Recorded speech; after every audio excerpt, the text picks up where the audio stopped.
Content warnings for this episode can be found in the video description below.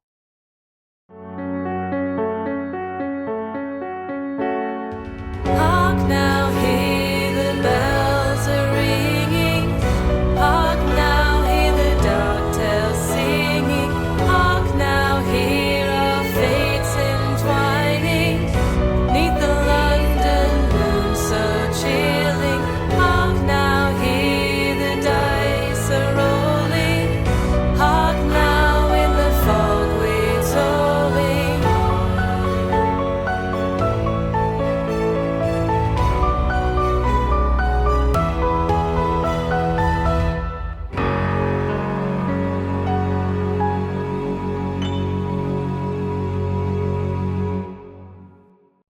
Welcome back, everyone, to Lanterns of London, episode 14.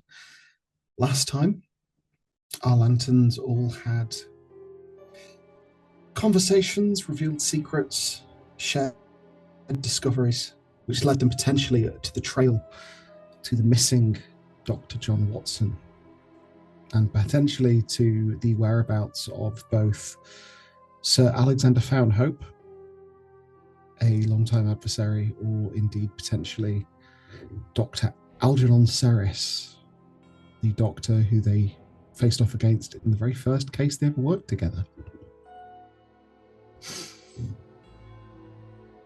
Edmund also learned from Constable O'Malley that yet another potential victim of one of the two killers, who has been identified as the Ripper, was found floating in the Thames, and decided for that reason that evening to go out on patrol. Himself and Skip. The Mile End Vigilance Committee knows where he is, but his companions at the Matchstick Factory do not. And as he rounded a corner in Whitechapel, he spotted a lone body, a neat hole in its chest, the man's heart missing, and above him, the creature that had taken it. Sean, the thing standing over this man is tall and pallid. It is hunched, its knees are bent, looming over the corpse in this alleyway. Thinning hair atop its head. It's long since turned grey, almost translucent. It is lovingly, lingeringly sucking each of its fingers of the viscera of the heart it has just consumed. And you hear a voice reverberate down the alley. "Oh, Ambrosia. Oh, I've missed it so."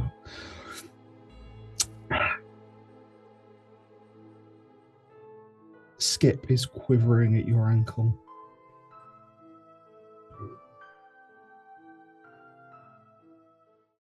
I very slowly put my hand down to indicate for him to not do anything and to stay. Okay. How far round the corner have I walked at this point? Say a couple of feet. Okay. Not And how that far far. from me is this thing? 20, 30 feet. Not far. Okay.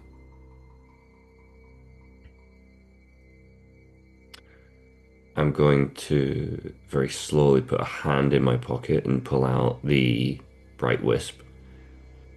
As I do that, though, I am going to walk backwards to the corner where I turned and try and get back round that corner. I'm going to need you to do two things for me. First of all, I need you to make me a willpower check. This is a fear test. Ah, okay. Do you Now, have nerves of steel or fast I reaction times qualities? I have both of those things, so I'm immune to fear.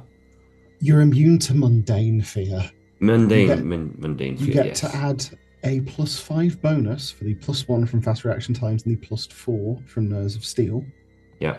but it is still a willpower check that you need to make. Gosh darn it. All right, let's see how we go. I rolled 19 for 5 levels of success. That is the maximum I could have rolled. Your blood is ice cold in your veins, and your heart is beating steadily in your chest. I need you to make a dexterity crime roll to retreat around the corner unnoticed. Okay. It is going to be making a perception notice roll. Okay.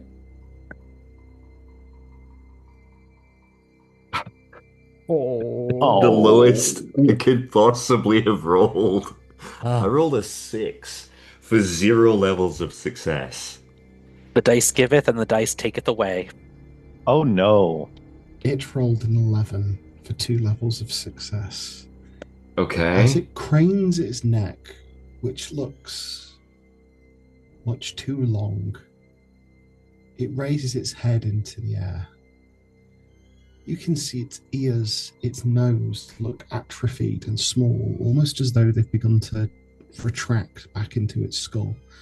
But its mouth is far too wide, its tongue too long, and its eyes large and incredibly round, almost wide like a fish's. And through this atrophied nose, you can hear it sniff the air. And then the head just languidly rolls around to you.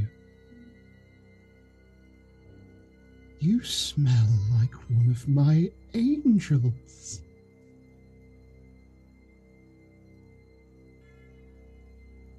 And the hand looms forward and it presses its hand down, walking towards you on all fours. It is tall. It is hunched over and it is about a foot taller than you. If it stood up to its full height, you think it might be 4 or 5 feet taller than you, 9 feet, 10 feet tall. Okay. So Edmund is going to stop where he is and he's going to take off his hat. And as he takes off his hat, he's going to have the egg in his hands. And initially, he's just going to be turning the hat in a nervous type, oh, this is scary type way.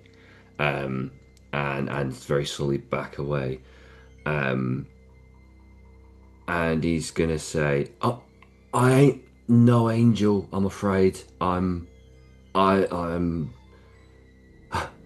am nothing special. I just dig graves. He sniffs at the air as he comes close. He's like, no, you're not. You're so close, but you're not. There's no nectar, there's no ambrosia, you're wrong. And it lashes out a hand towards the brickwork on the side of the alley and leaves rents through it as its fingers pass through it as though it's butter. Edmund will glance over at this, but he won't make any sudden movements, and he's also going to be very consciously aware of Skip and making sure that Skip knows he's not moving, therefore Skip should not be moving. Skip's haunches are raised and he's dug his feet into the ground. Easy, Skippy Dip. Easy.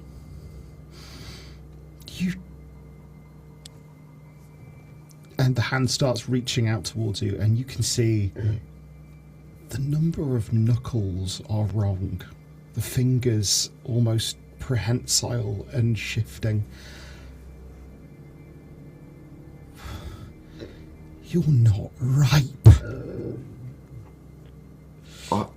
I'm not. You're absolutely right. I'm not ripe. I would be.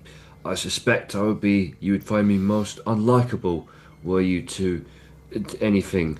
And he's still like working the hat in his hands, but he's starting to move this orb towards. He is going to reach you in the next couple of seconds. Cool. Given that that's the case, I am going to crank the orb. Um, and as he's doing that, he's going, "What dastardly big hands you've got! And you are so very tall! And what great big eyes you have! Your vision must be fantastic!" And he's gonna, at that moment, choose to like release the bright wisp towards this creature. And in that moment, grab Skip, run around the corner, and just take off lickety split, if he can. I'm gonna need initiative rolls from you and Skip. Okay. Oh boy. Okay. 16. I rolled a 16. Skip. You rolled please. a 14. I'm going to see what Skip rolls. Please, Skip. Roll high. Roll high.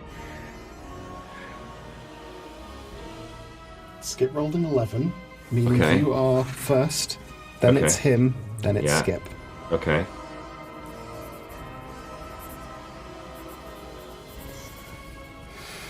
Okay. I will say as a free action, you release this thing and shield your eyes. Yeah. There is a bright flash, Yeah. and the thing recoils, hissing, swinging its arm around, trying to grasp at you. And the arm is at least 2 meters long, longer than its distended body should allow for. Okay. Are you turn and run? You grab Yeah, Skip and turn and run. I'm gonna grab Skip, I'm gonna turn tail, and I'm going to haul proverbial butt.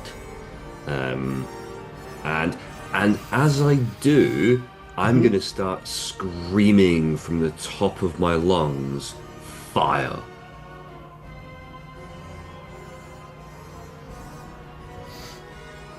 It is hissing and covering its eyes, going, "Ah!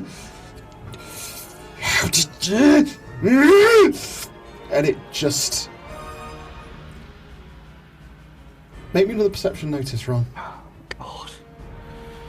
This is awful. Okay. Perception notice. That's 8 for no levels of success. You lose track of where he is in your flight. Okay. You are running through the streets, yelling fire. You start to hear some movement.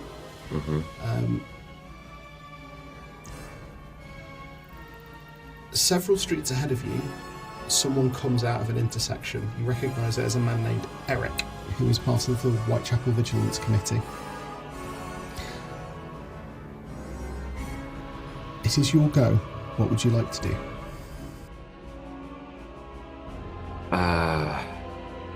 He's basically going to be barreling towards Eric at full tilt.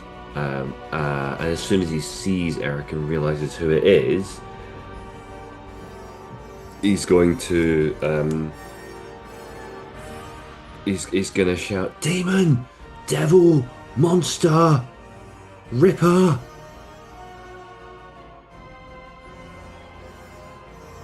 What the fuck are you on about? What are you... Run! He's looking towards you. I need to make a roll, as it's now its turn.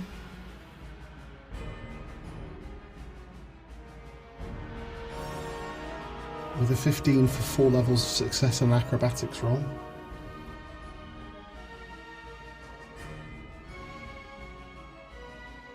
It is still blinded, so it is a penalty, but you see a finger erupt from Eric's ribcage as this thing reaches down from the roof of the building above and just hooks its finger through him and just lifts him up into the night.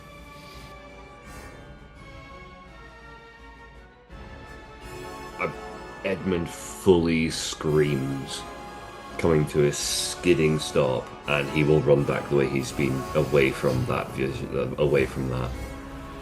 Okay. Where are you trying to get to?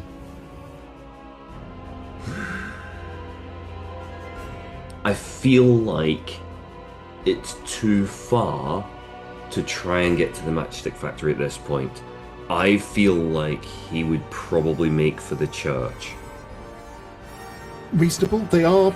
You are in Whitechapel, so actually they are pretty much equidistant because they are both landmarks in Whitechapel. Oh, okay. In that case, so I would probably go for the matchstick factory then. Okay. I am going to need a athletics or acrobatics with I'll say with dex, because you're going for speed rather than sustained movement at this point. Okay. That is 9 for 1 level of success. You don't know whether or not you're outpacing it. Skip, however, is wriggling in your arms and trying to get free. I am calming him as much as I can as I continue running and just holding on to him. Masonry cracks above you. I need you to make a hand reaches down from above. I need you to make a dodge roll. Okay.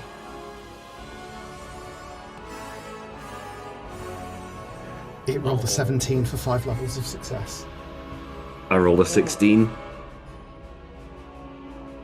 It's either 26 points of damage, or you could retroactively use a drama point. No, it's 26 points of damage. I'm gonna take the hit. God. A finger passes through your shoulder. You feel yourself fall to your knees and stumble as your blood splatters down onto the cobbles. Skip comes free out of your arms and lands, managing to land on his feet and skitter. Okay. I am in huge amounts of pain, but I am going to yell at Skip, "Run! Get help!" It's Skip's go.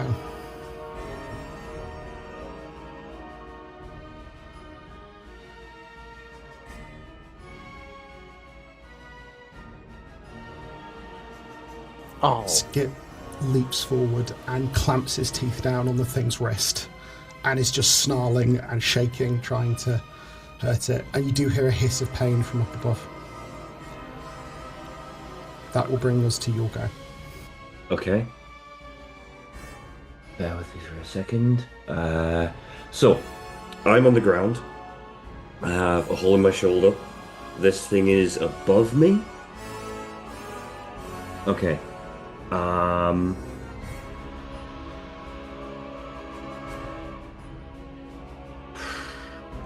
am going to say that I am going to... I still have my lantern.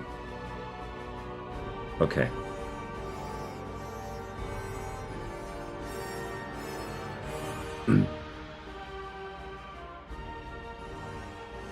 I'm gonna yell for Skip to run, let go and run, and I'm going to ready my lantern to throw at this thing, so that it breaks and goes up on him. However best I do that as an action. I will say you can use your action to... I'll give you a choice. It's either arcane weapon, or it's either archaic weaponry, or athletics to throw the lantern plus dexterity. I'll do athletics dexterity if that's okay. That's fine.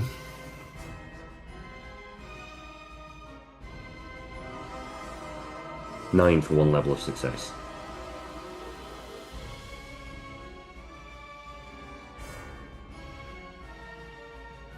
It raises its hand in time for the lantern to shatter against its other hand, and the flames scatter through them. Some of its hair catches alight, and it roars in pain. Its voice is distressingly human, coming out of something so strange. But it doesn't flee. And neither would Skip. Okay. And the thing that's currently biting it is Skip.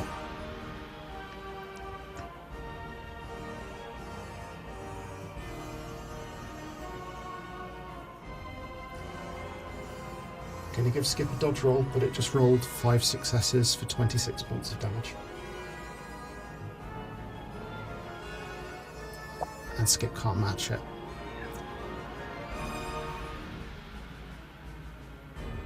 Skip drops down to the cobbles as it just brings its wrist down against the masonry of the building with an incredibly loud crack.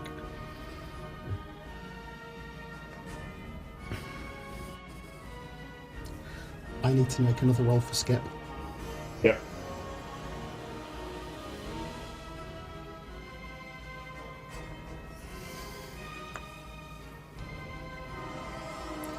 Skip's not moving.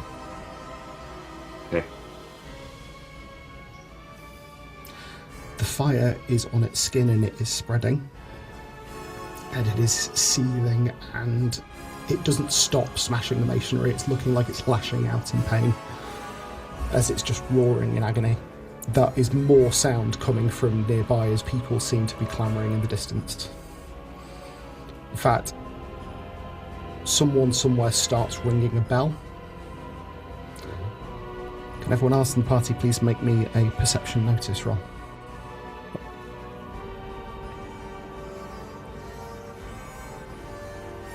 Tristan sleeps through it with 0 successes. Nathaniel, in your tower, you can hear a bell ringing outside, and it's an emergency bell. Olivia and Alice, on 2 levels of success each, you hear there's a commotion out in the streets nearby. I need to make another roll for Skip.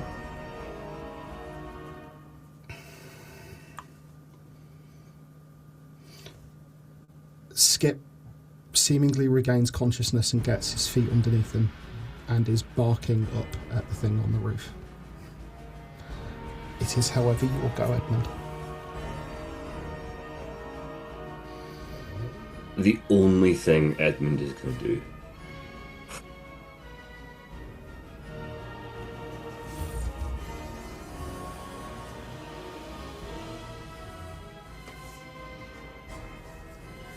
He's going to,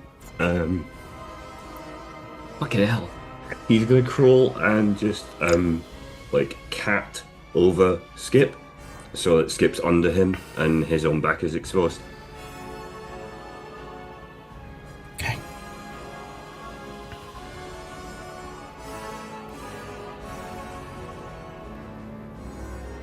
It's going to try and bring down the roof on you both.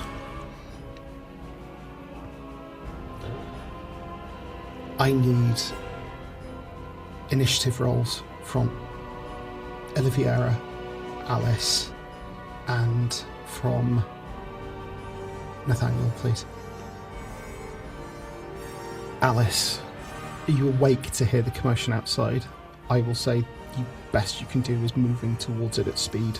You're able to grab the weapon that Tristan has lent you and get to the gate in your round, but that is as far as you'll be able to get. Right. That brings us to its turn. Throughout, Edmund is just going, "It's okay, Skip. You're all right. It's okay."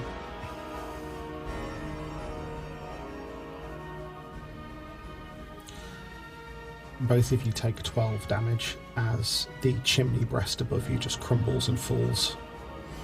I only have 11 points of damage left. Then you are at -1, and I need you to make a Constitution willpower roll to remain conscious. Okay.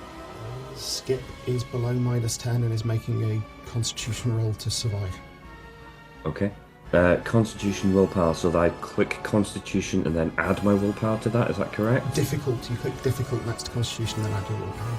Okay. I'm going to drama point this one as well. I think that's fair. Yes, it is. 18 for 5 levels of success.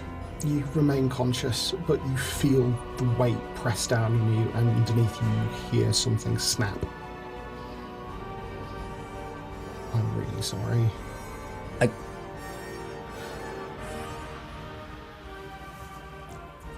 Skip needs to make another roll. Now that it's his time. Yeah, he has drama points. Use one.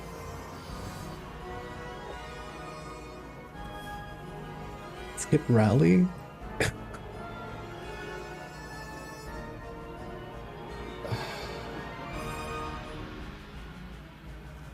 I'm sorry. Okay.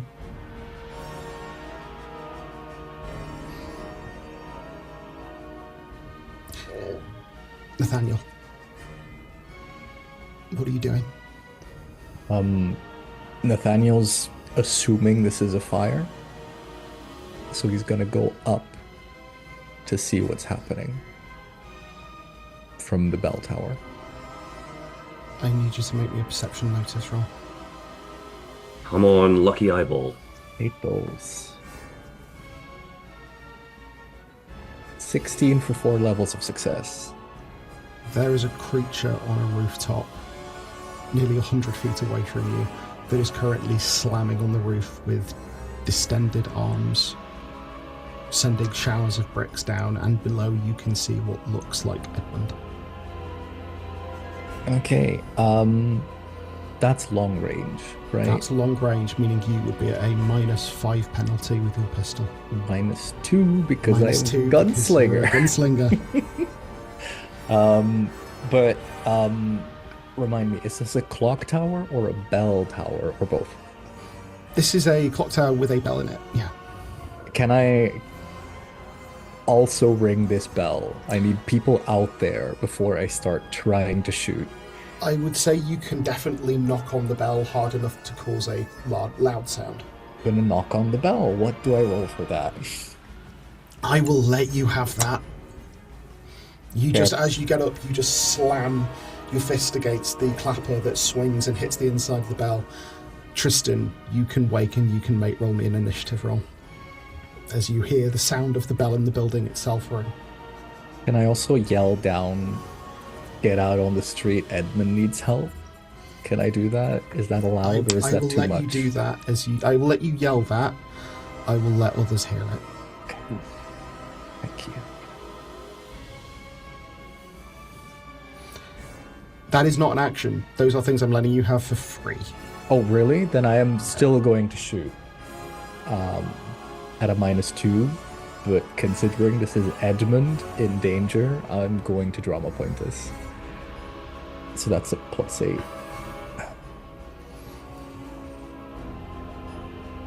Worst I could have rolled, an 18 for 5 levels of success. You pull the revolver out of your pocket, you level it, and then you feel the wind against your hand just tilt slightly up and fire. This bullet arcs through the air, pushed by the wind, zipping down and slamming into this thing's shoulder, which buckles under the force, causing it to stumble back and almost fall off the roof. It takes the 24 points of damage. It didn't see it coming.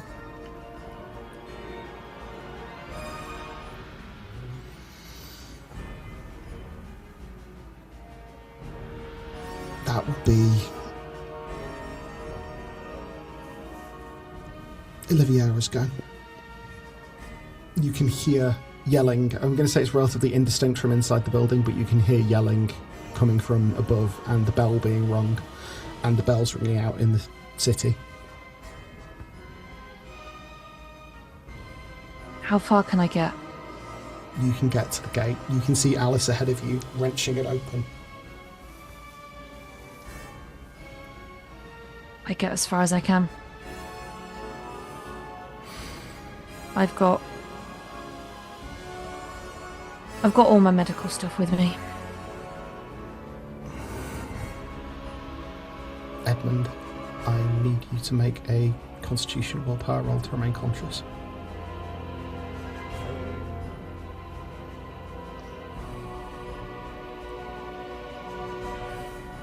That is a 7 for 0 levels of success.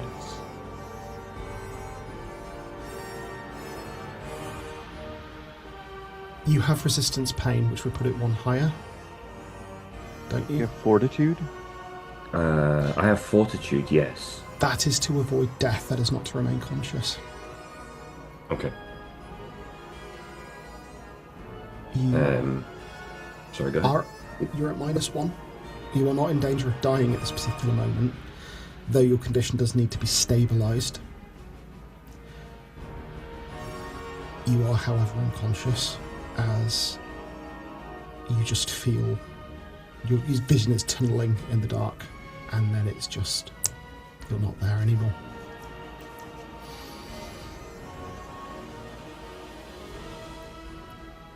Nathaniel, the creature is looking up, trying to spot you.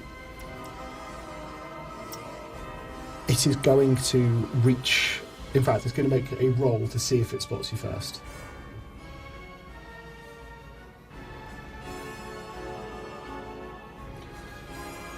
These vast eyes seem to lock on to you from a distance, and it reaches down and grabs a piece of masonry and pulls back its arm to throw it at you. Okay. It's going to be at a very big disadvantage because that's a long distance to throw. It's going to be in athletics, but it's going to be at a -10 for distance.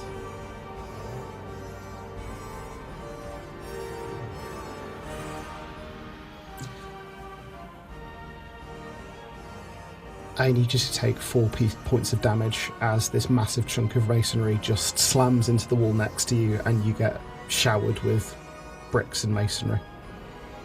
It rolled an 11 at a -10. It did. Okay.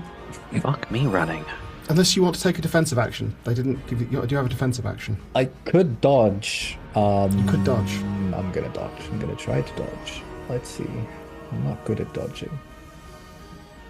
Oh, you get out of the way. You manage to jump to the side as this chunk of masonry just slams into the place you were a moment before, and brick dust just scatters. Beautiful. It is... You can hear over the night a sound.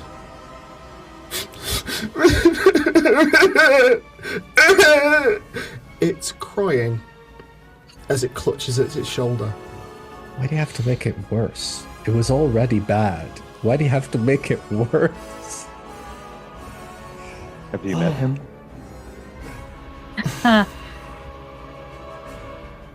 Tristan. So Tristan is bolt upright. What would he realistically have heard or apprehended from all the shit that just happened? You can hear the bell ringing above you.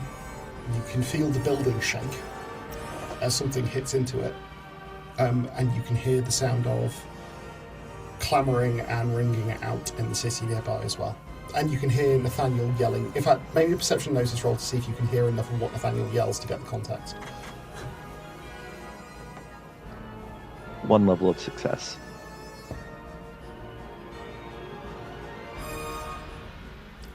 You hear the words trouble, and you hear the words streets.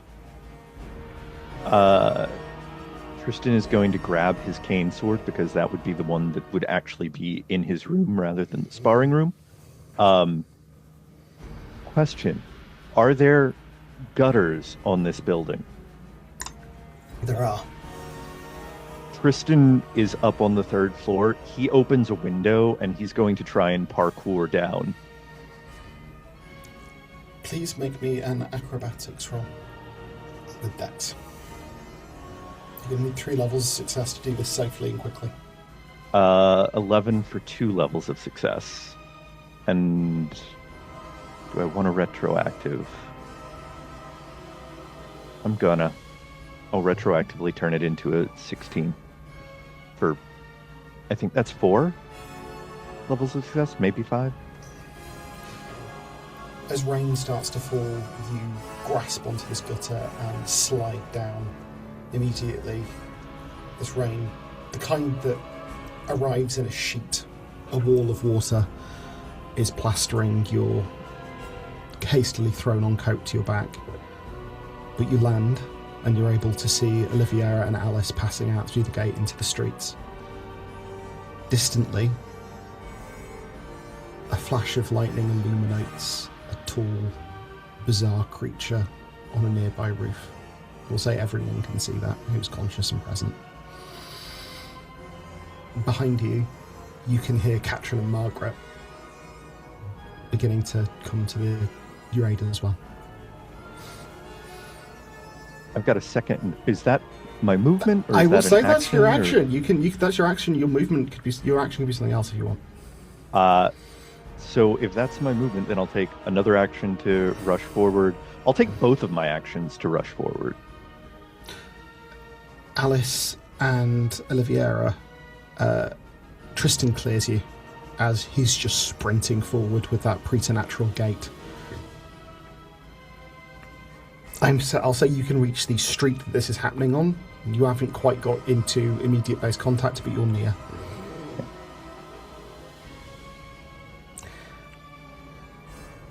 Nathaniel, the thing is still looking up towards you. I'm gonna fire another shot. I have to. I am also going to drama point this again. Until I see that Edmund has received aid, I'm gonna spend a drama point every turn. It's going to attempt to dodge this time. Let it try. Hush with that bravado. The bravado doesn't was succeed. yes. As it raises its hand towards you, as it sees you, you just blow a hole through its hand, and you see its head snap back as an ear is just blown off. You can see, as it's illuminated by another flash of lightning, just tears that are streaming down its face, and its face is contorted in almost a childlike mask of sadness and pain. Oliviera, you can see ahead of you, Tristan has just gone around the corner. You're able to reach that corner on your turn. Mm-hmm. And you can see, lying under a pile of brickwork, appears to be Edmund.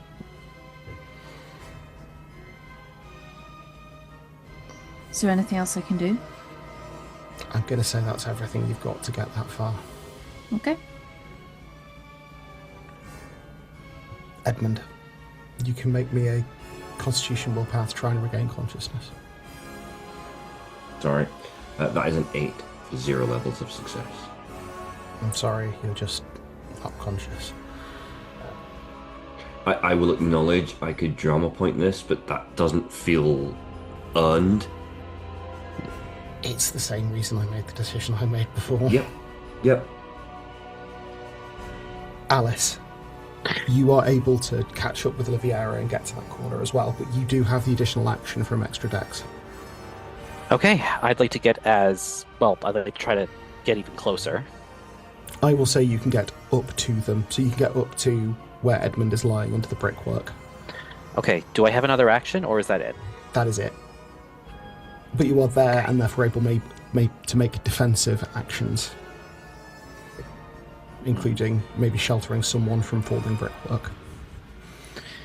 Well, I'm assuming that there's already a bunch of stuff on top of Edmund. Yes. I guess I can try to, Can I try to, get some of it off of him? I'll say that you can start doing that, but you won't be able to do it in earnest until your next turn. On its turn, it is in pain. It is upset. Nathaniel, you see it turn and scamper on all fours away, jumping from one roof to the next. As the rain thickens, it becomes harder and harder to spot as it dashes over rooftops away.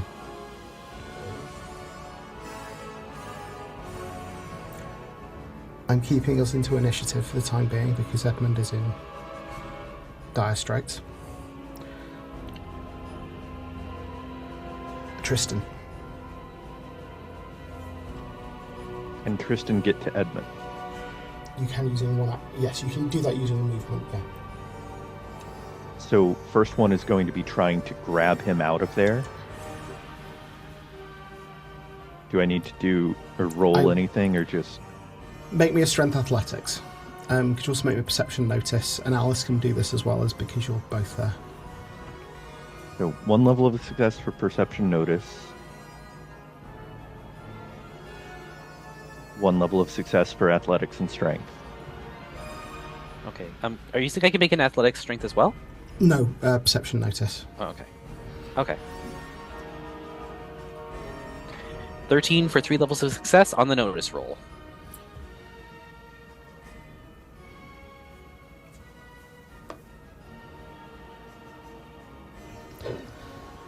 You're able to pull him clear from the brickwork, Tristan.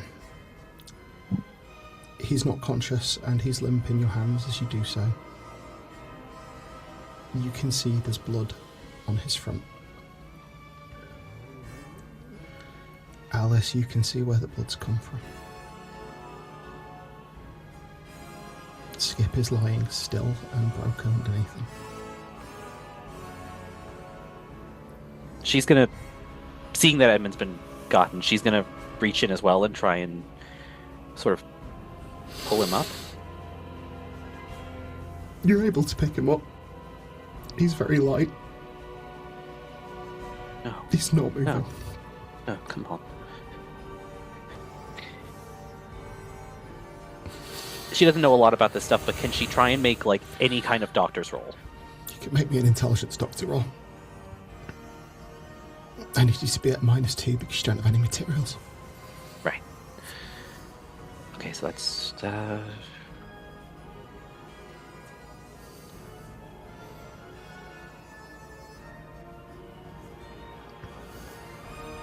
Oh, that's the lowest she could have rolled.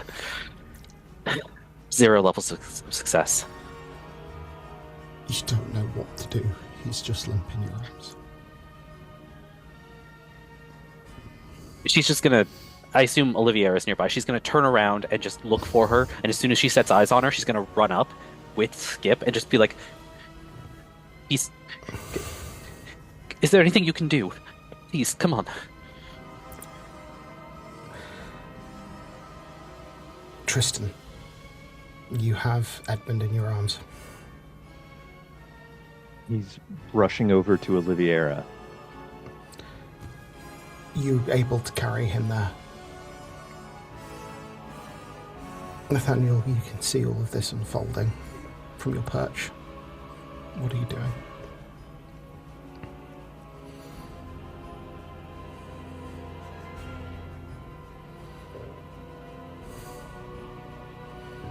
How much can I see from here? Give me a perception notice roll, please.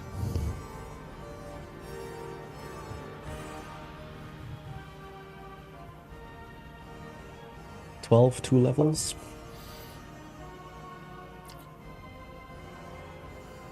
You could see Tristan pulling Edmund free and carrying him. And you could see Alice pick up Skip and move towards where you knew Oliviera to be based on her moving around the corner. But they both get obscured by the building as they move forward.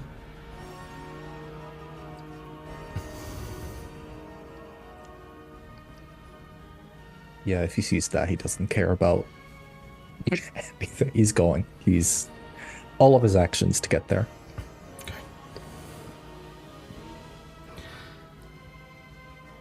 Oliviera.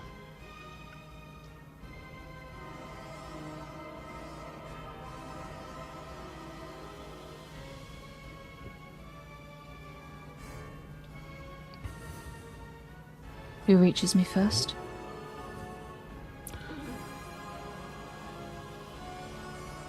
Alice was first in the turnover, but they are virtually abreast of each other. Okay. I'd like to roll for Skip, please. Please make me an intelligence doctor roll. And at the same time, I'd like to use the sight, and I'd like to try and get any kind of aura from him. Please knock off the 3 hit points. I have done. I will give you this for free. The Skip doesn't have an aura. Okay. Edmund does, but it's weak. Okay. Intelligence doctor.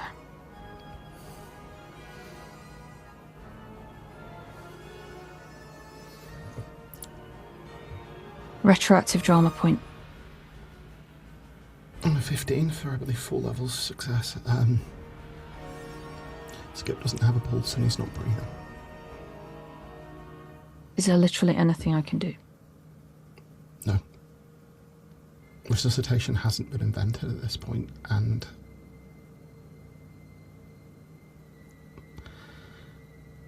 Edmund is in a bad way, but alive.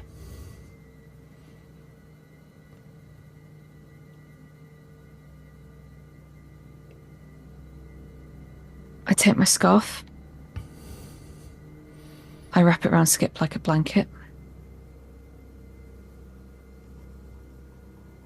I hand him to Alice. I say, look after him for now. And I go over to Edmund and I see what I can do for him. I'm going to take us out of initiative once you've made this roll, but would you please make me a intelligence doctor roll? Yep.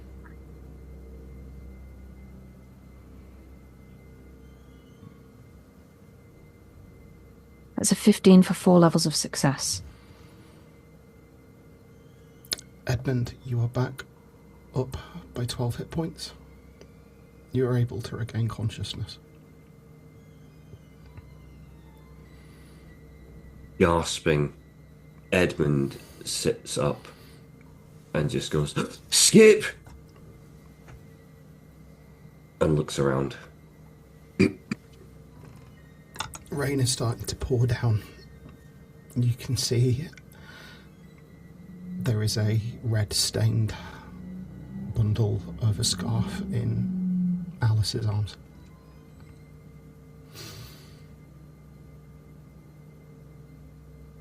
She's just going to step forward a little bit. What have you got there, Alice? What is it? What's that? What have you got there, Alice?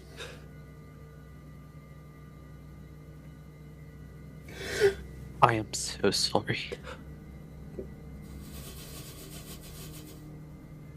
And he's just gonna hold his hands out. She'll pass it over.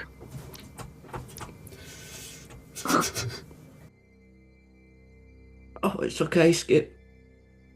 It's okay. We can fix you. We can bring you back. Come back, Skip.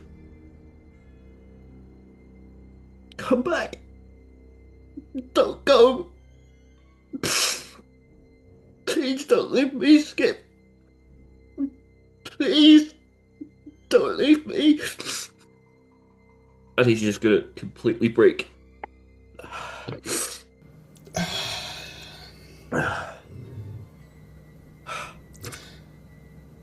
We are closing this scene with the rain pouring down as Nathaniel rounds the corner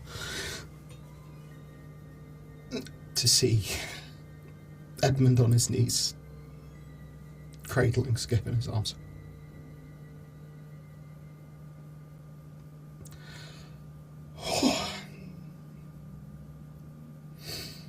We are going to cut to the next morning. Before I do, can I please get a green from every player to say that they are okay to continue at this point without a break? Yep. That was the hardest scene I've ever had to GM. Thank you for all handling that the way you did. Sander, can I make one request before we go to morning, please? Sure.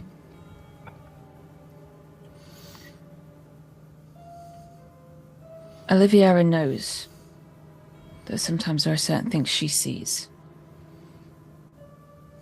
that others don't. Does she see anything now?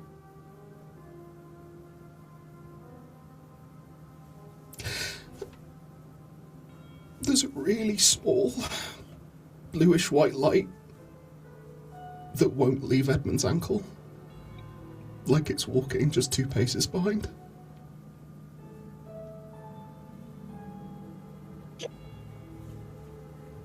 And it stays with him Yeah, it doesn't the go whole anywhere. time. It doesn't leave. I don't take my eyes off it. I follow him back. Okay. Okay. And is it still there when we get to the factory? Yeah. Good.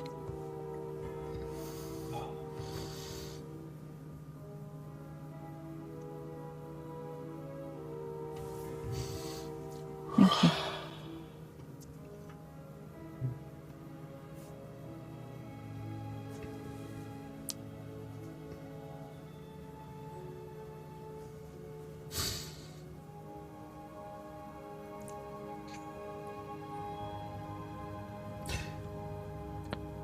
Katrin has been staring at the same cold cup of tea in the silent drawing room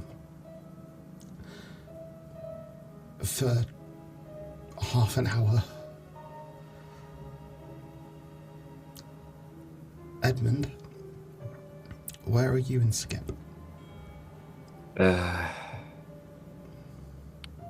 In the workshop. Skip is bundled up in his bed with a cover over him for now. Anyone who was looking in would just think he was asleep.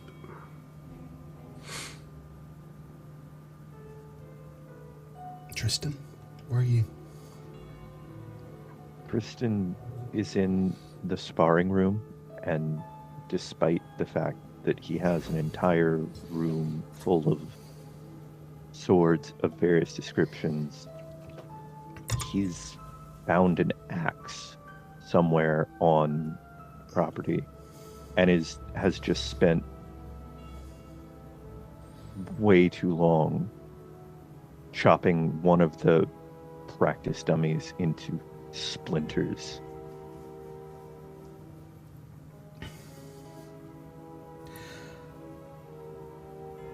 Oliviera, where are you?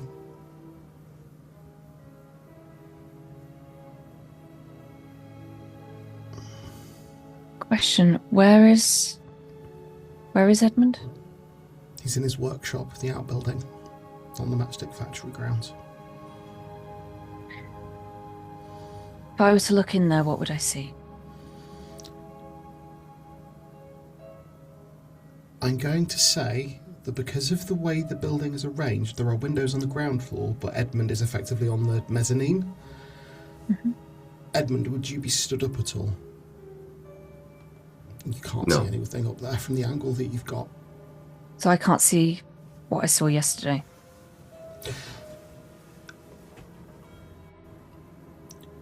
When you look, for a moment, you do see this sort of will-o'-the-wisp bob by the edge of the mezzanine for a second and then disappears back in. I need you to deduct another 3 points for using the sight again. Oh, was in just then? Yeah, because it's taken 'Cause a I wasn't- while to get back and in. Oh, okay, cool. I wasn't elected Oh, to you use mean it using just the sight? You're just saying you occasionally can see that. Yes, you can still see it, actually, to be fair. It is, given the other rules we've Because I'm established. thinking you I can could see. I could see. You can see Jennifer, yeah. ghosts. You can see ghosts at any time. So yeah, you do see this will-o'-the-wisp sort of bob by the edge of the mezzanine layer at one point, but it's only for a fleeting moment. You just don't have a very good angle to see up there. Okay.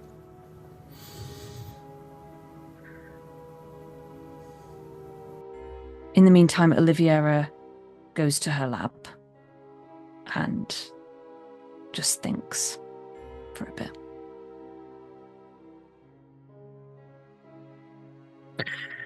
She has been generally wandering around, feeling like, she's feeling like she should do something, but she doesn't know what, until she stumbles onto an idea. She's going to look for Tristan. and eventually, I suppose, find him in his little training area. Yeah, he's not being subtle about it in the least. You hear Tristan long before you see him. I am assuming there are actual sounds coming out of your mouth as well as just the sounds of the shattering of wood. Oh, God, I'm assuming yes. there's aggrieved yelling. There is, and you walk in and you see him just still in his night clothes, like the only concession being like a towel wrapped around himself.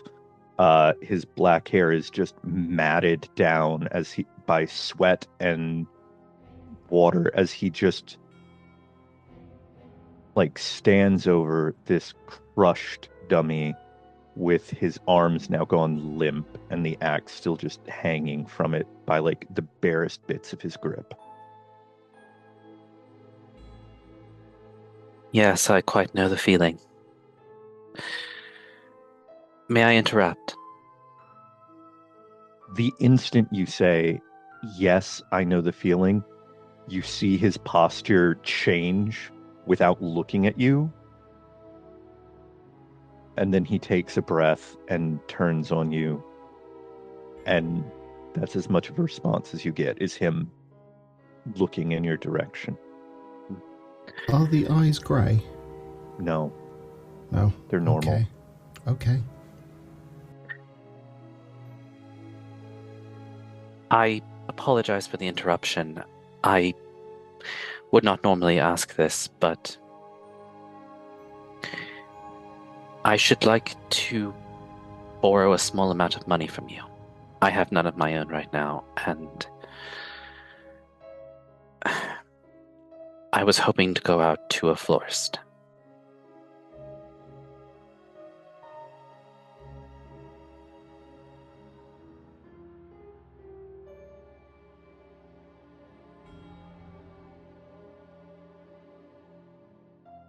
I think whatever it was that Tristan was about to say, whatever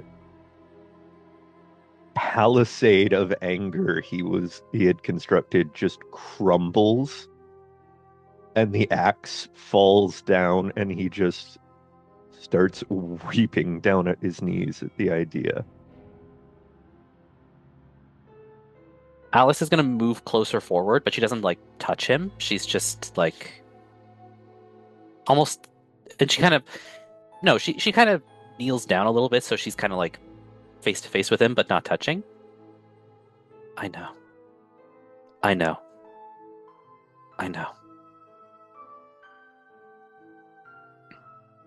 Tristan looks up at her, and his eyes go gray, but not focused on her, focused on something distant, and just he touches her shoulder and just says, "We're going to kill it." Yes, we are. We very much are. But first, we're going to make sure that, well, first that Edmund is all right, and that a proper send-off is given.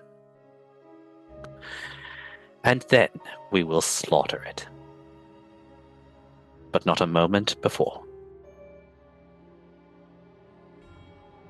Tristan slowly gets weakly to his feet again and Alice stands up with him. heads to his bedroom, where you can hear a splash as what you know has to be the coldest water in his basin just hit against his face. Because the fire isn't lit, Yeah. and because of the time of year, you actually hear Tristan cracking the ice on the surface of the wash basin first. After a minute or two, he comes out. His hair is still down. His, face is still red with exertion and sweat, but he's dressed for the day as much as he can be, with presumably wallet in hand, and offers you his arm. Well, what a gentleman. And she'll take it. Nathaniel.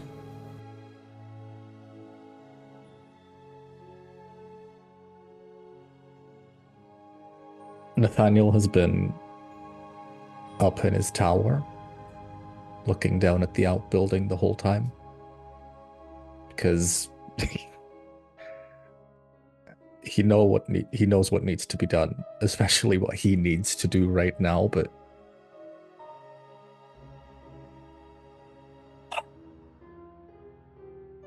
and he knows that Edmund in times like these likes his space. So he's waiting.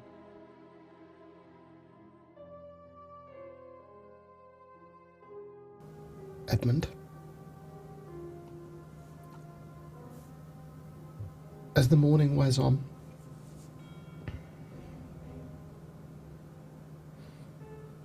there is a knock at the door.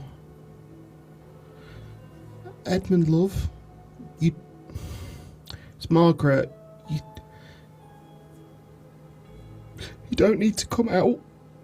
I'm just very, very sorry, and I've left you some lunch here if you need it.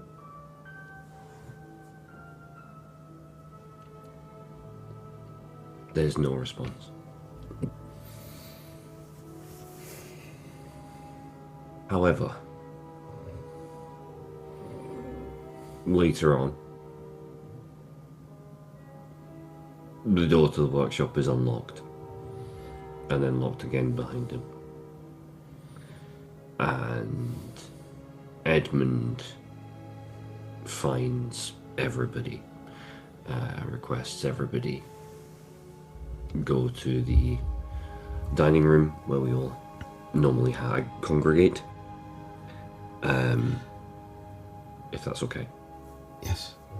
What kind of flowers did Alice get? Sunflowers, specifically.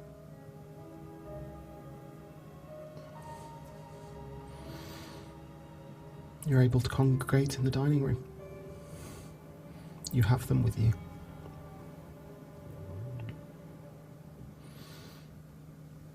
He was about 9 feet tall. His arms were significantly longer. He had extra knuckles in his hands. He called blood Ambrosia. He seemed to be able to move in ways I didn't understand. Edmund's talking very factually. He's not acknowledging anything relating to Skip at the moment. He has a single focus and he's making that abundantly clear. He makes use of his ability to recall things very accurately, to describe the body, the way the hand was able to claw the wall, the way that the thing was able to kill Eric as well, seemingly to get him out of absolutely nowhere.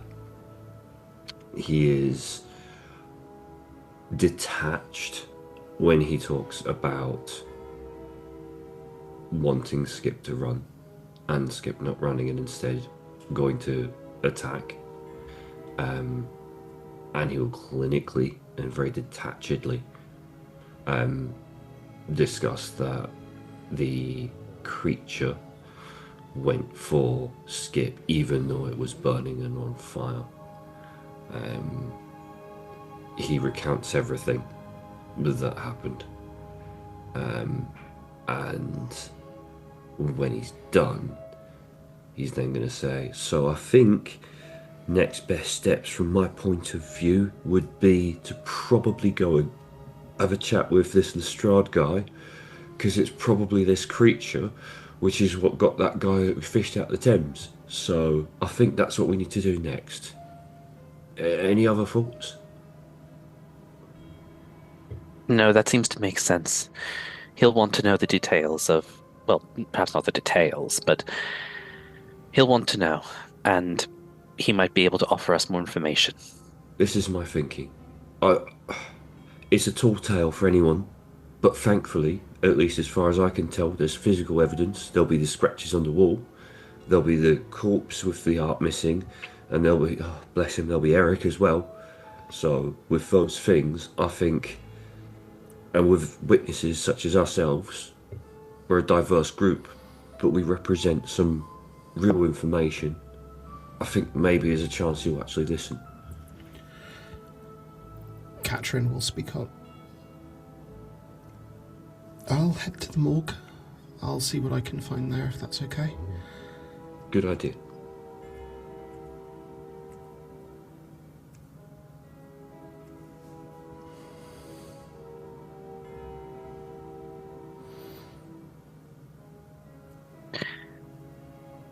Are we all heading out? I suppose so. Before No. we head out. Oh, go ahead. Do you have So a thing? I was also gonna do a thing, but Go after for it. you. No, please. I was just gonna catch Alice on the way out. Yes? I just want to say I analysed what was left of your medication. Oh. What have you found? Do you think you'll be able to find a stopgap or something similar? Alice, there's no easy way to say this. It contains cerebrospinal fluid. Can No. Alice make an intelligence doctor roll to see if she knows what that is? Intelligence doctor or intelligence science, yes. Okay. If not, Oliviera will happily clarify. Or intelligence Well, not happily, science. but Okay, she knows more. She's better doctor.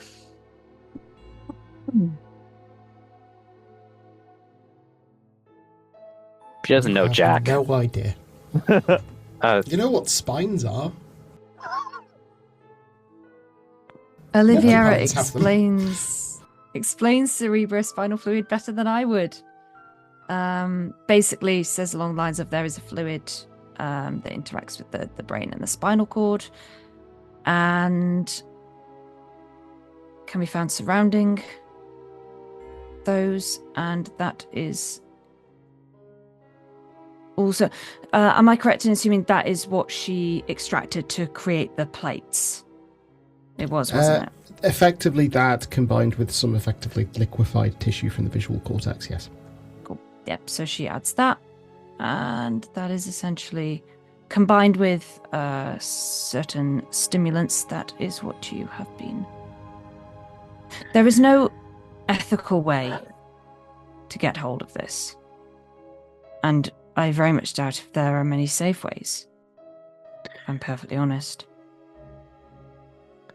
Yes, I would assume whatever process was used, we would have to replicate it perfectly in order for it to be safely taken.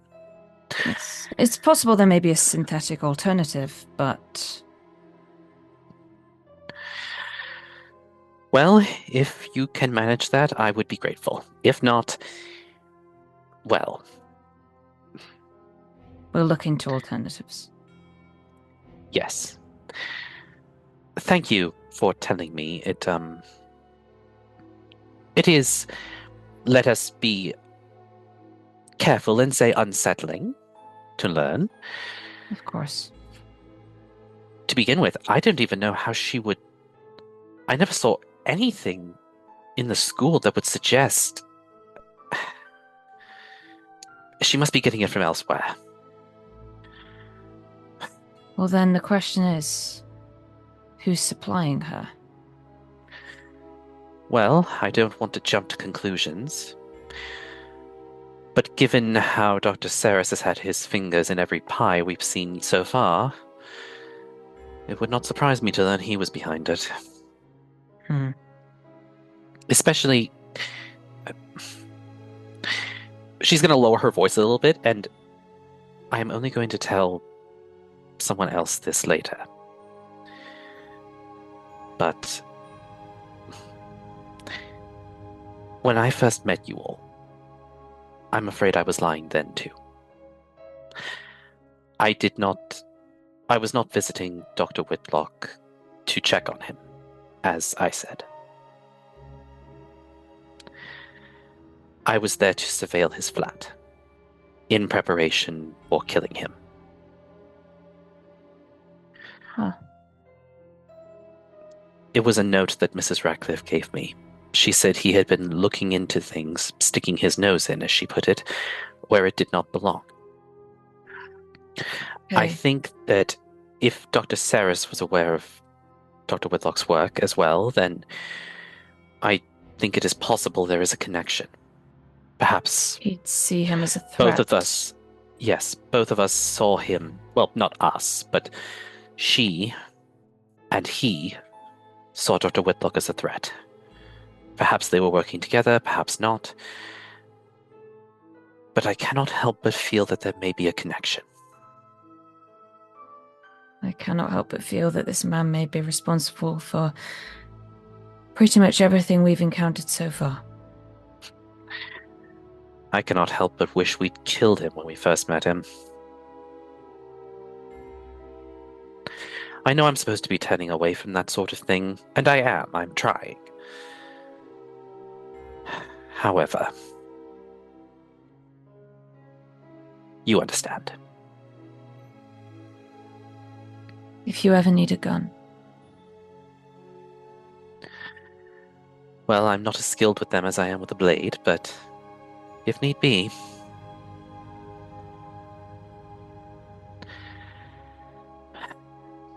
We should get ready to go. Yes.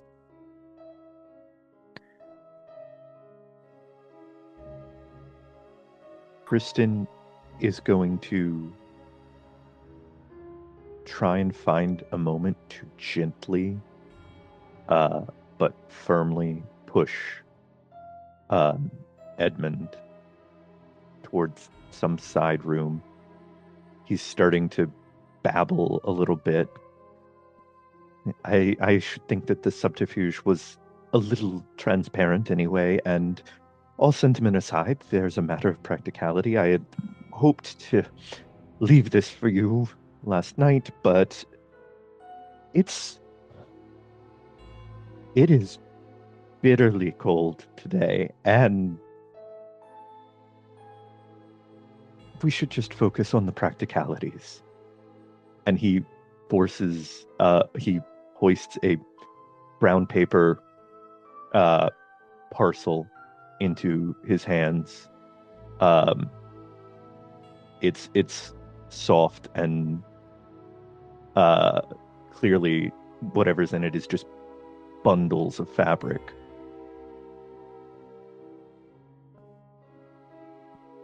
Thank you. I appreciate this. This is more than thank you.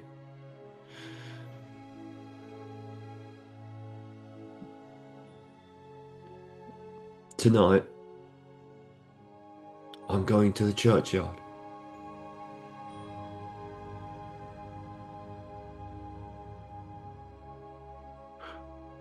I wouldn't mind a bit of company if you happen to be free.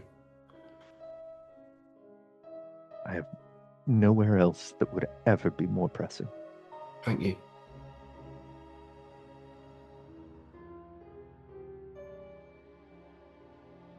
Are we assuming that Edmund is now away from his workshop? Yeah. Yeah, I left the workshop and I locked it behind me. Okay. Is there... Sorry for the highly specific question. Is there a space between the door and the floor enough to slip a note under for when he gets back? I would say there was enough space for you to slip a note, yeah. Okay. Oliviera would like to write him a note and slip it underneath the door. I will let you inform us of what that says when it becomes relevant. If I forget, please remind me. Sure. Thank you.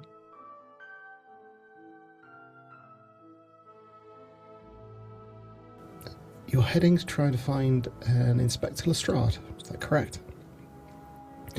Katrin, after the conversation concluded in the sitting room, leaves in something of a hurry to head over to the morgue.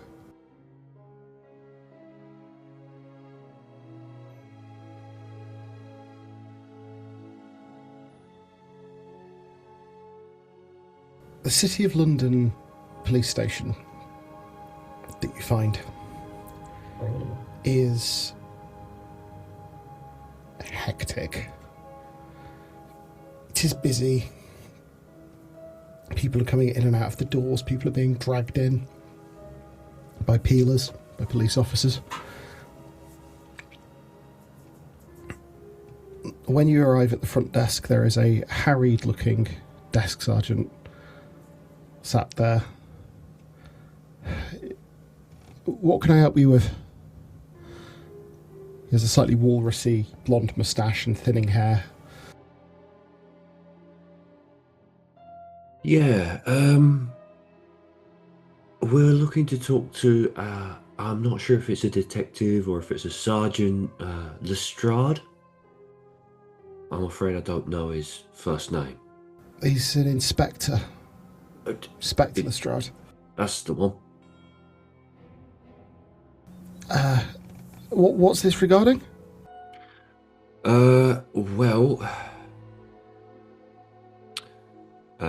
And at that point he's going to just pull down and kind of show his shoulder with the injury and go, as you're aware, there was some attacks last night. I have information that I believe Lestrade may find of use to his ongoing investigation. The sergeant's eyes go wide. He just shouts over his shoulder, "Jones, get Lestrade! We've got a witness!"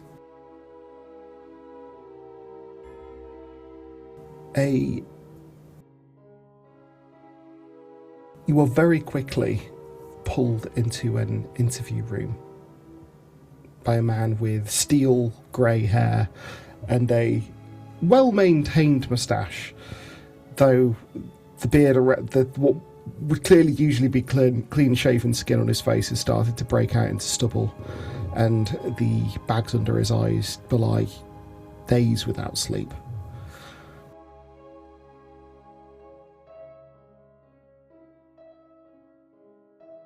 Tell me,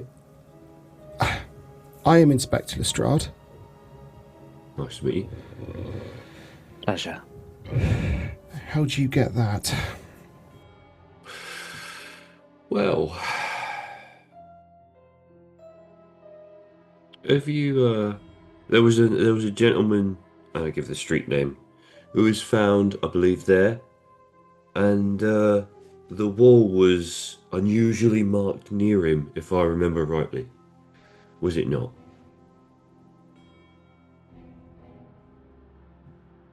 I'm not the one answering the questions here, son. Where did you get that mark on your shoulder? Last night I was attacked.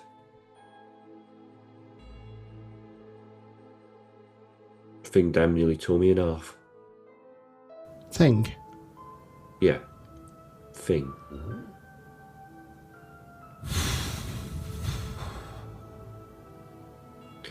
God almighty. I've got a story for you. I worried you might not really like some of the details because they do stretch the imagination somewhat. However, I have witnesses, these fine folk around me of various disciplines and walks of life and standings, from church to science to student to society to education.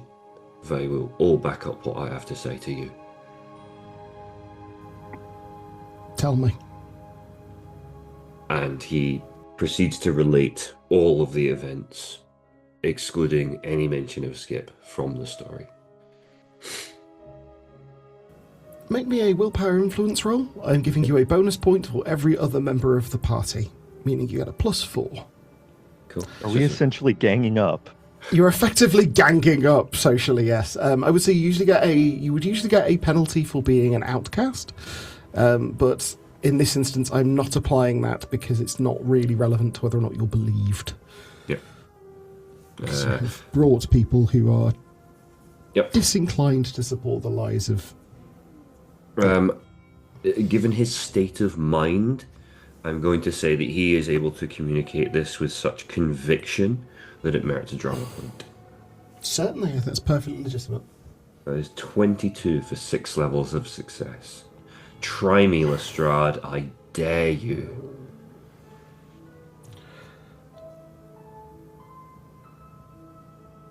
He listens in calm, attentive silence. And when you finish, he just clasps his hand over his eyes for a minute and then brings it down his face, stretching out all of his wrinkles, and for a moment you can see the memory of a much younger man, a man who'd seen far fewer things. Piss and bones. He takes some tobacco out of a tin and slips it into a pipe, which he lights. I hope you don't mind. And he just sort of takes a draw on it. I have a friend.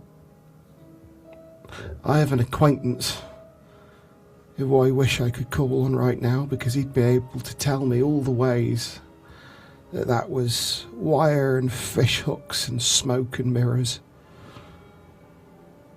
But I see the hole in your shoulder. I saw the hole in that watchman's chest, and I saw the hole in that poor murdered man, where his heart should have been. And I don't know what other explanation there could be, and I don't know what I can do about it beyond sending out my bobbies every night, feeling I'm sending lambs to the slaughter. Forgive me for saying so, but the 5 of you rhymes with a story I heard about the group that saved all those children from that cave. That would be us, yeah. I imagine it's been inflated with time, but that's us, yeah.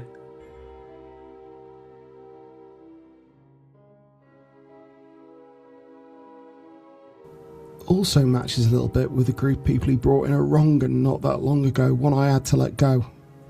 And he looks over towards the window that looks back into the main part of the police station from this room that you realise may actually be serving as his office. And he reaches over and yanks on a cable, and the blind rolls down.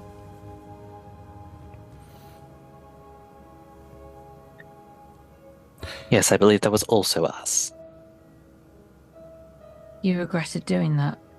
I had no fucking choice, love. Sorry. I had no It is choice, alright. fine. love. It's fine. Something's wrong with London, and more than the usual shit.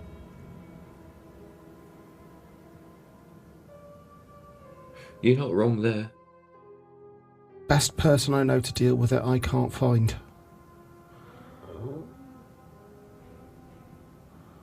Who's that then?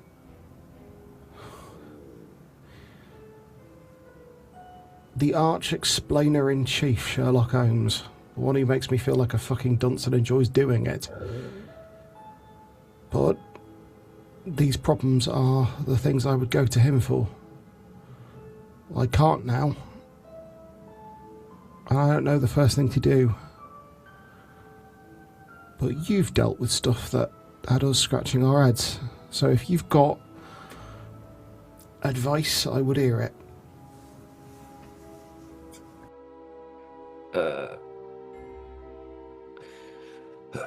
Edmund's going to look to the others in the room other than Lestrade and make eye contact with each one of them first before saying, no secrets? No secrets. I should fucking well hope not. You just said that in front of an inspector, so if you did say, oh no, actually, we'd quite like to keep our secrets, I'd probably be on a bound to try and stop you doing that. We've seen Dr. Watson. Fuck me sideways. Where? We don't know. Now you have to run that by me again.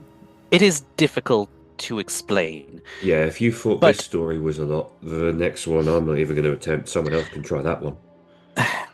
To make a very long, complicated story short, we have reason to believe that he, and by extension, likely Mr. Holmes, is being held captive somewhere. By who? We have don't know. theories, but nothing concrete.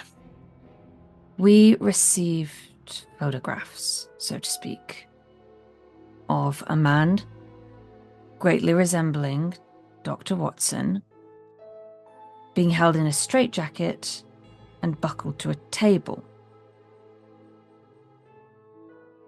I will bring the image in to show you, if you like. What else was in these photographs?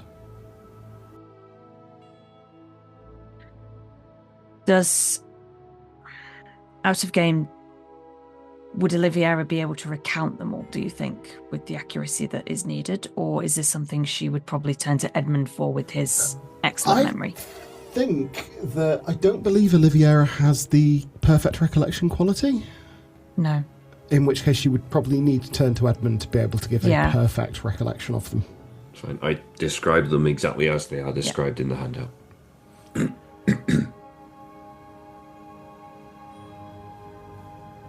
Found hope.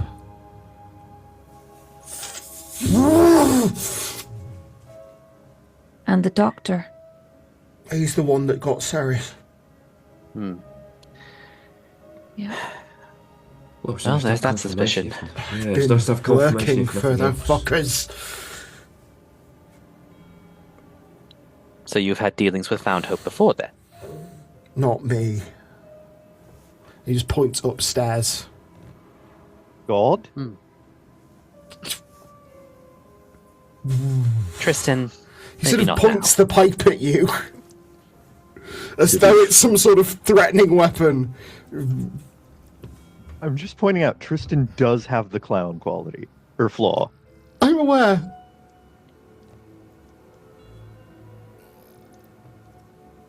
Lestrade will We're just saying... go. And actually, as he points it, you can see there's like chew marks on the end of this pipe that look like it is very much well used. Well, Houston. well chewed Abused. and not well cared for.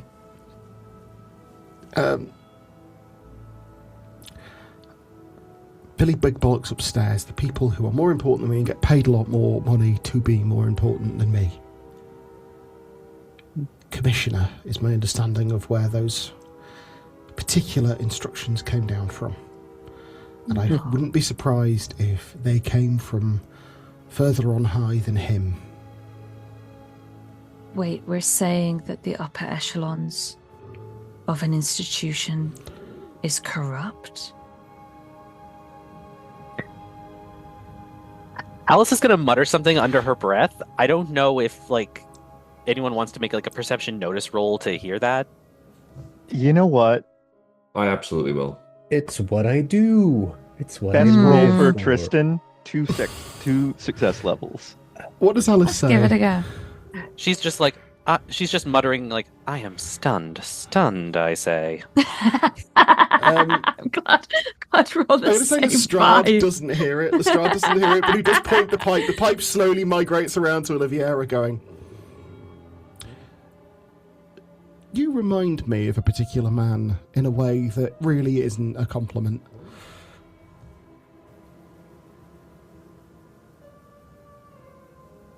Thank you.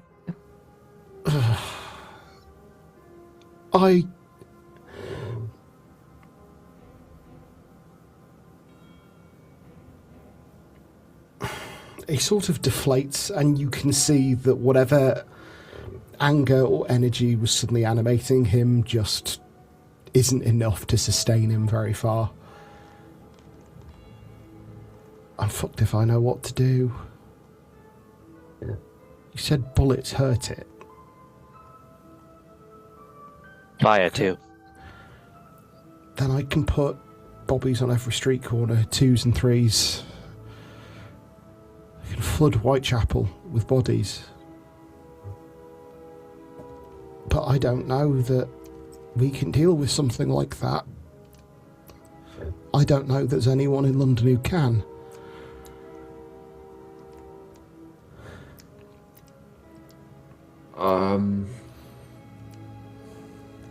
How many of these cases have you been involved in looking into? I've been involved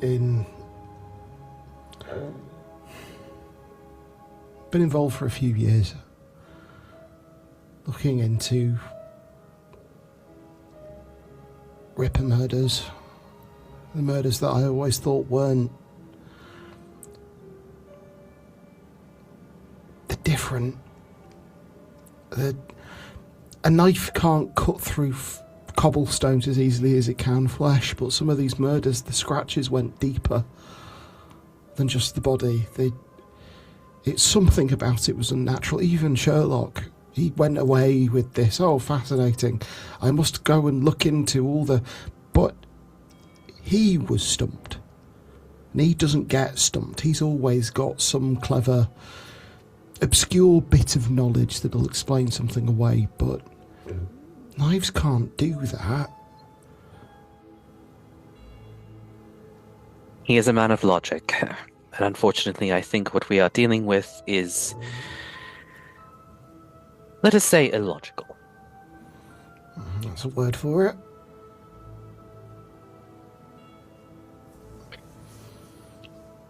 So, we have no idea, no Sherlock Holmes, a Dr. Watson who's in some form of distress, at least in the evidence that we have.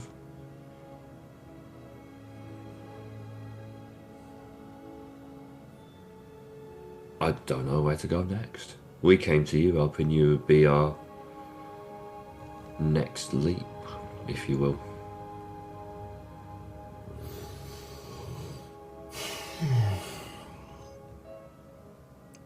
Where do I find you? Matchstick Factory. Right.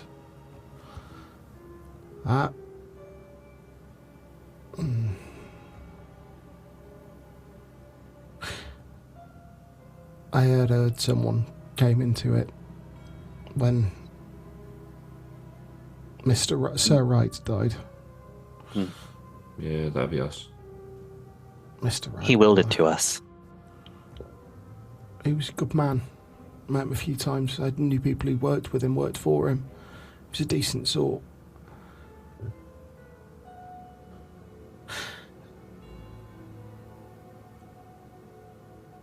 I don't know that I can promise much.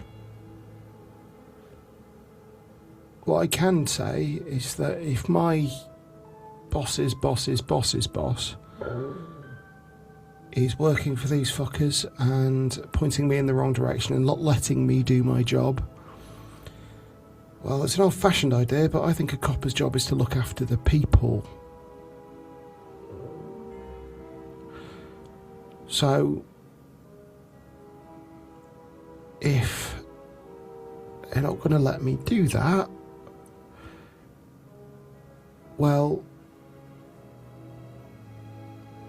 maybe they don't have to know if I pass on some useful tidbits to people who are going to get the job done.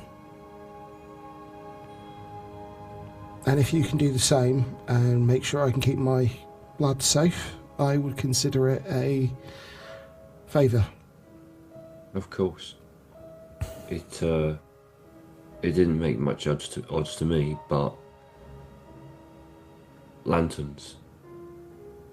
Keep the lanterns well oiled. Didn't like fire. Lanterns.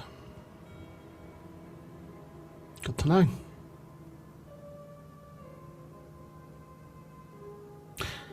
Right.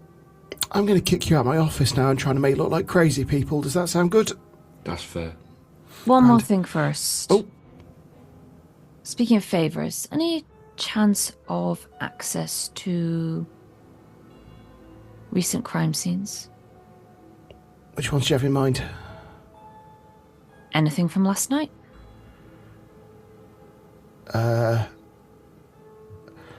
I don't own them all or anything, so if you told me where it was you're planning on going, I could try and make sure no one stops you. Out of game, I don't know street names, so I cannot give him accurate information. Which one are you referring to in game, though? Like, just tell me which one you actually mean. She just wants the route, like, you know, where Edmund found the man who was being attacked all the way through to... I mean, those are just To the public rooftop. streets. We've cleared out the stuff from there, and it's... You can go where you will.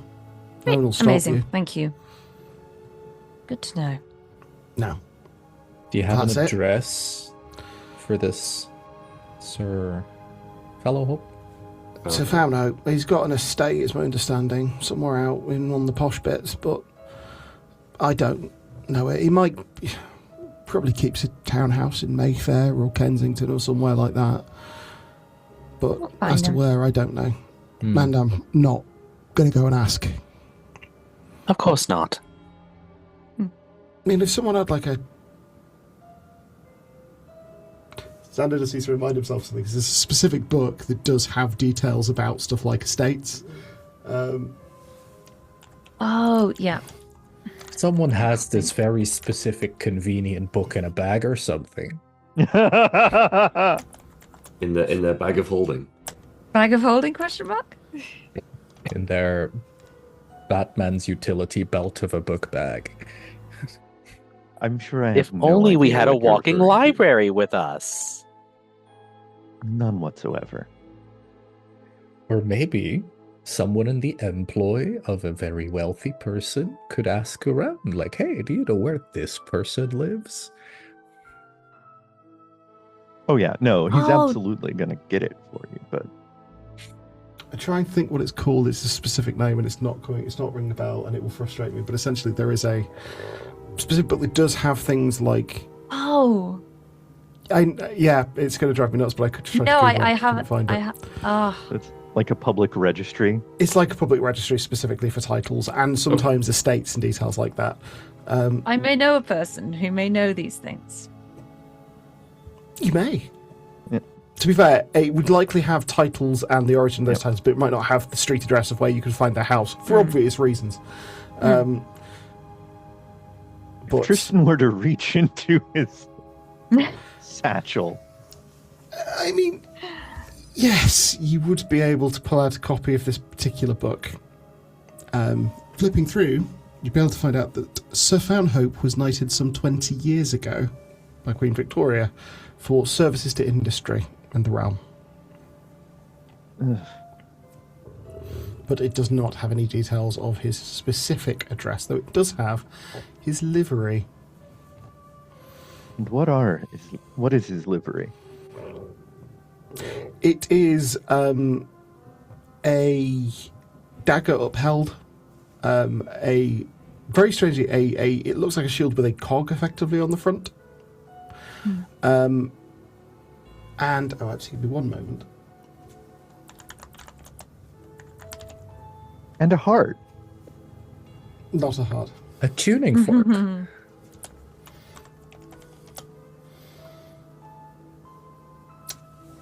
It has a staff of sorts with wings and what looks like two coiled snakes. Oh, a Excuse caduceus. me? It has a caduceus. Well then, Does it now? he shows it around. Right. Should I make some inquiries amongst my employers and betters? That'll be a short conversation for you better than you, Tristan. Nothing. It's all right to you. I do have to get on with some work. So, Absolutely. Of course. thank you so much for your help. And I do hope that you're able to find something. Please let me know if you do. I will share any information I come across. And, of course, and he opens the door. Get out of here with that utter load of bollocks, wasting my time, you utter shitheels. As Alice is walking out, she's going to sell it. She's going to storm out. You will regret this. You will see. You'll all see. Olivia Crazy acts like she's bint. trying to calm her down. It's like, come on, it's not worth it. Let's go shopping. Oh, let me at him. And she's like, she Leave actually him, brought- Dave. He's not worth it. Let's get you a new hat. She It's brought, fine. she brought her cane sword, and now she's like waving the cane, like let me at him. I'll show him. And she's like being Tristan- dragged back. Tristan stumbles his way out Come on, as dear. if slightly inebriated. In the office still, Edmund slaps both his thighs, goes to Stan and goes, "Come on, Skip." Ah, Oh, never mind. And gets up and leaves. Oh, that's my insides. We just Oh, found the the pain. fucking dagger.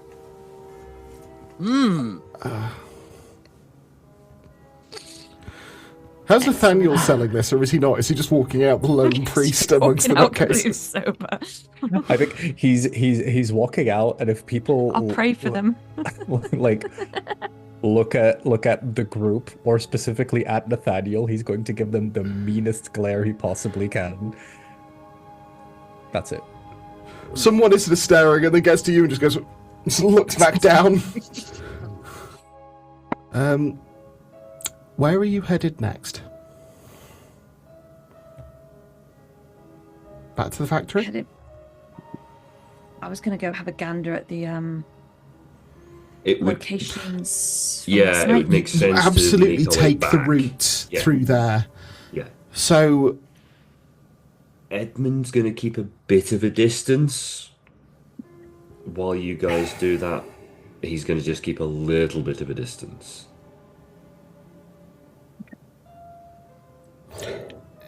is there anything in particular that you were looking for en route? Because I could just describe the route again, but I think it would be easier if I knew what you were looking for.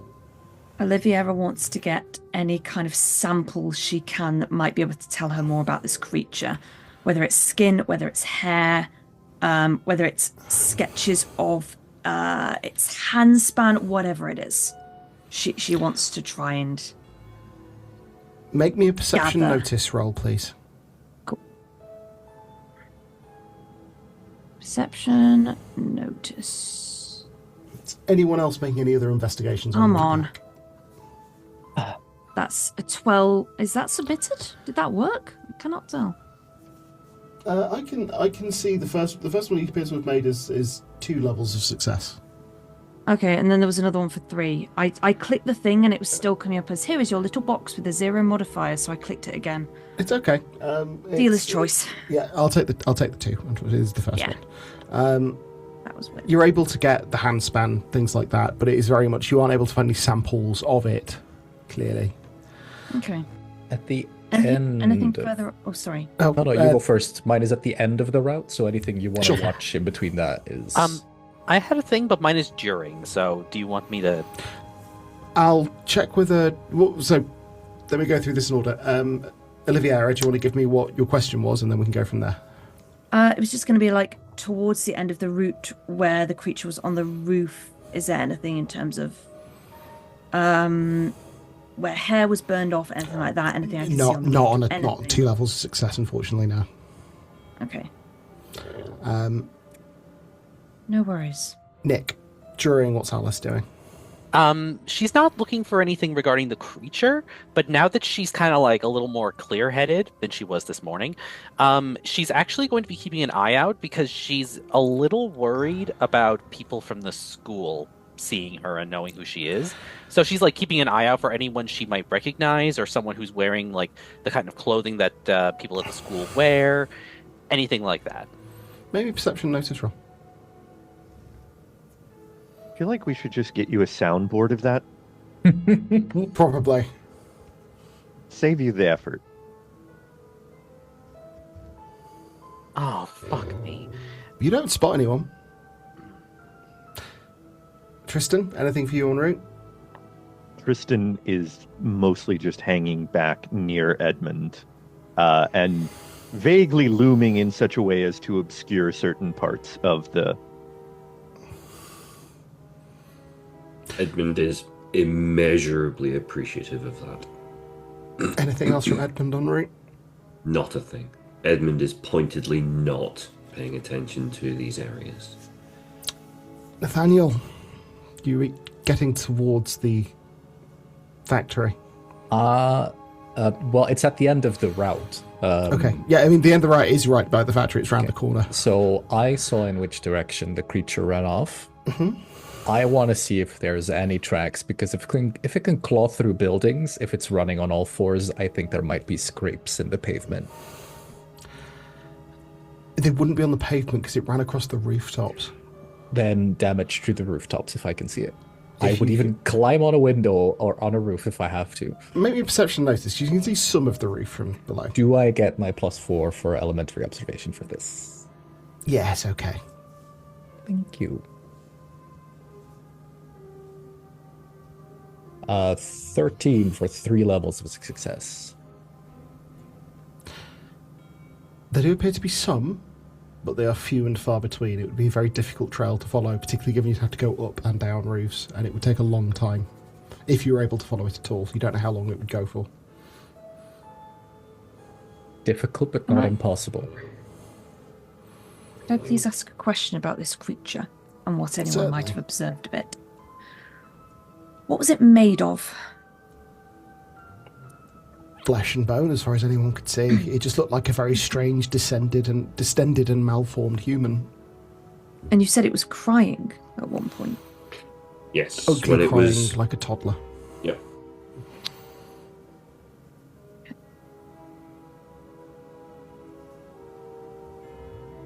Olivia starts doing the thing where she's vaguely muttering to herself as you go along. Might pick out the odd word. The phrase, maybe someone made it, seems to be repeating a little bit.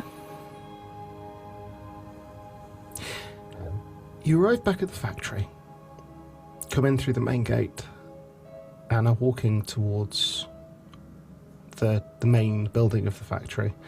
And as you round the corner of the workshop, sat on the stoop outside is Katrin. You can tell from her eyes that she's been crying. And she looks up and sees you all. I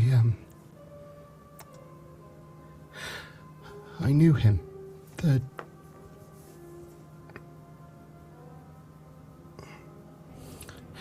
His name was Adam Jones, the man who died. Oh. Oh, I am sorry. Edmund, I'm sorry. I'm so sorry.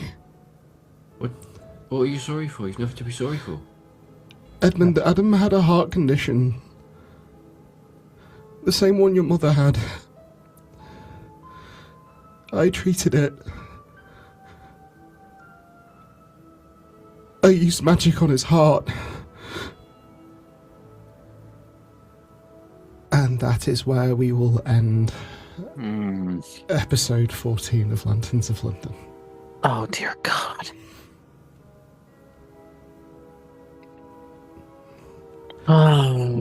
If you really want to say a thing before we go into... There was one final thing that I wanted to do, which would just be that evening. Edmund. He will get Tristan. And he will wrap up Skip and carry Skip to the churchyard. And he will pop Skip in a shallow grave next to a simple marker which just says Mary Grimshaw. And he'll stand there for a moment and very quietly he'll he'll just sing to himself. His name was Skip and he danced through my whole life with me.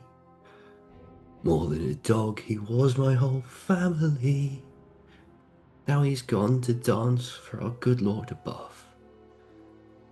I send him to you with an abundance of love. And then they'll slowly walk back.